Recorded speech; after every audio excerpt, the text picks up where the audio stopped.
بینما رسول اللہ صلی اللہ علیہ وسلم جالس فی المسجد، آپ مسجد میں تشریف فرما تھے، اذ دخلت امرأة من مزینہ خاندان کی ایک عورت آئی، ترفل فی زینت اللہ فی المسجد، اپنی زینت میں چل رہی ہے، فقال النبی صلی اللہ علیہ وسلم، اللہ کے رسول صلی اللہ علیہ وسلم نے فرمایا، یا ایھا الناس انہوا نساءکم عن لبس الزینۃ والتبختر فی المساجد، اپنی عورتوں کو روکو، یہ مسجدوں میں تو تبختر سے باز آ جائیں، یہ مسجدوں میں تو اس طرح کی زینت اختیار کر کے نہ آئے، فإن بنی اسرائیل لم يلعنوا حتى لبس نساؤهم الزینہ، کیونکہ بنی اسرائیل پہ لعنت اس وقت کی گئی جب ان کی عورتوں نے اس بات کا خیال نہ کیا اور زینت کو ظاہر کیا، وَتَبَخْتَرْنَ فِي الْمَسَاجِدِ، اور مسجدوں میں بھی تبختر کرتی نظر آئیں۔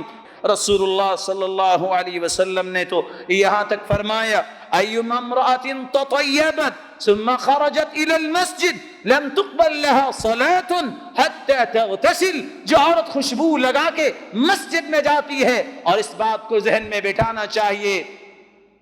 عورت کی خوشبو کیا ہے،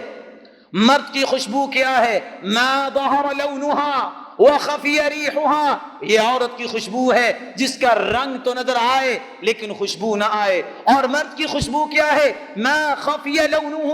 وظہر ریحہ، جس کی خوشبو تو آئے رنگ نظر نہ آئے۔ فرمایا اگر کوئی عورت خوشبو لگا کے چلتی ہے، مسجد میں پہنچتی ہے، آئی عبادت کے لیے ہے، مردوں تک اس کی خوشبو پہنچی، اس وقت تک نماز قبول نہیں ہوتی، حتی تغتسل، جب تک وہ غسل نہیں کر لیتی۔ زینب الثقفیہ رضی اللہ تعالی عنہ روایت کرتی ہیں، رسول اللہ صلی اللہ علیہ وسلم نے فرمایا، ایتکن ارادت المساجد فلا تقربن طیبا، تم میں سے کوئی بھی عورت مسجد جانے کا ارادہ کرے تو